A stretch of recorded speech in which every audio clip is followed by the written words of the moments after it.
नमस्कार प्यारे विद्यार्थियों, आप सभी का चैनल पर हार्दिक स्वागत है।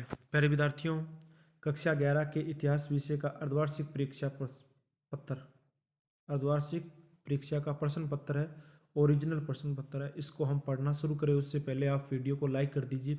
अभी तक आप चैनल सब्सक्राइब नहीं किया तो चैनल को सब्सक्राइब कर दीजिए। घंटे का निशान दबाकर ऑल बटन पर भी क्लिक कर दीजिए तथा फेसबुक व्हाट्सएप के माध्यम से अपने अन्य साथियों के साथ शेयर कर दीजिए। अपने इस पेपर को पढ़ना शुरू करते हैं। ये देखो प्रश्न नंबर 1, आधुनिक मानव की उत्पत्ति किस महाद्वीप पर हुई? Europe, Asia, Australia, Africa.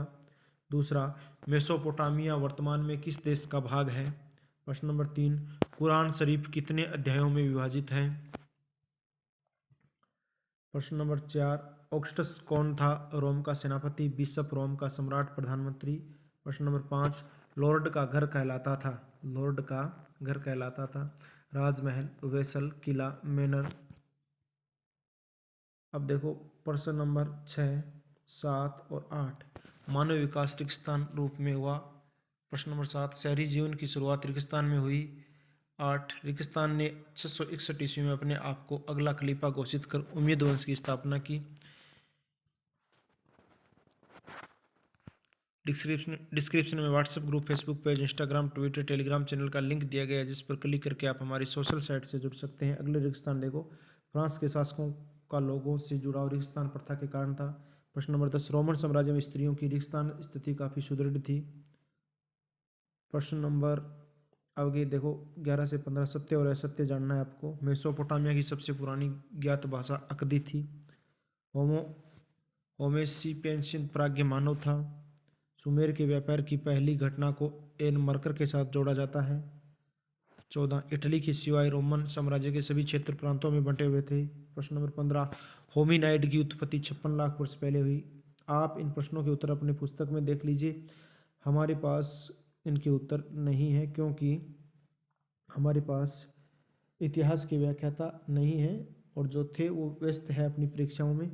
प्रश्न नंबर 16, संजाति वृत्त से क्या अभिप्राय है? प्रश्न नंबर 17, फ्रांस से समाज कितने वर्गों में विभाजित था? नाम बताइए। प्रश्न नंबर 18, रोम क्यों प्रसिद्ध है? प्रश्न नंबर 19, सेनेट से आप क्या समझते हैं? प्रश्न नंबर 20, मेसोपोटामिया किन नदियों के किनारे के बीच स्थित है? तो ये कहाँ पर स्थित है? दजला और फरात नदियों के बीच में। प्रश्न नंबर अगला देखो, खंड ब। खंड ब के अंदर बड़े प्रश्न है। 21 नंबर, ऑस्ट्रेलोपिथिक्स तथा होमो के बीच अंतर बताइए।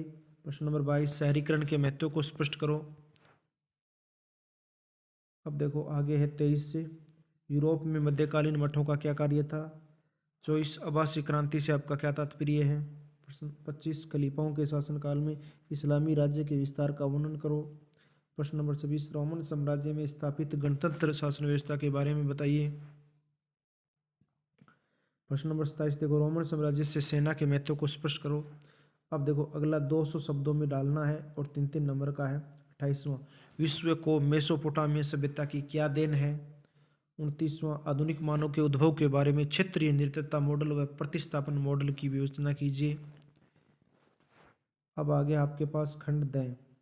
खंड द के अंदर क्या प्रश्न दिया हुआ है? निबंधात्मक प्रश्न है आपका। मध्यकालीन यूरोप में नगरों के विकास को समझाइए। मध्यकालीन यूरोप में 11वीं शताब्दी में कृषि प्रौद्योगिकी में आए परिवर्तनों का वर्णन कीजिए और इनके परिणाम बताइए। आगे बढ़ते हैं अगले प्रश्न की ओर। प्रश्न नंबर 31, रोमन साम्राज्य के वास्तुकलात्मक रूपों से इस्लामी वास्तुकलात्मक रूप कैसे भिन्न थे? या फिर अथवा में लिखा है, इस्लामी राज्य में व्यापार वाणिज्य के विकास का वर्णन करो। आगे बढ़ते हैं अगले प्रश्न की ओर। अच्छा मेरे विद्यार्थियों, आपका पेपर यहाँ कंप्लीट हुआ। आपने इस वीडियो को अंत तक देखा, इसके लिए आपको बहुत बहुत धन्यवाद। यदि वीडियो पसंद आया है तो लाइक करें, चैनल को सब्सक्राइब करें, घंटे का निशान दबाकर ऑल बटन पर भी क्लिक करते हुए अन्य साथियों के साथ फेसबुक व्हाट्सएप के साथ शेयर कर दीजिए। प्यारे विद्यार्थियों, ये बीकानेर का ओरिजिनल पेपर है क्लास 11 का हिस्ट्री का। तो प्यारे विद्यार्थियों, आप इसे एज ए अभ्यास प्रश्न पत्र मान के पढ़े। आप इस पर निर्भर मत रहे क्योंकि हर जिले का अलग अलग पेपर आता है। तो प्यारे विद्यार्थियों, आज की क्लास में बस इतना ही। फिर मिलेंगे, तब तक के लिए जय हिंद, जय भारत, वंदे मातरम।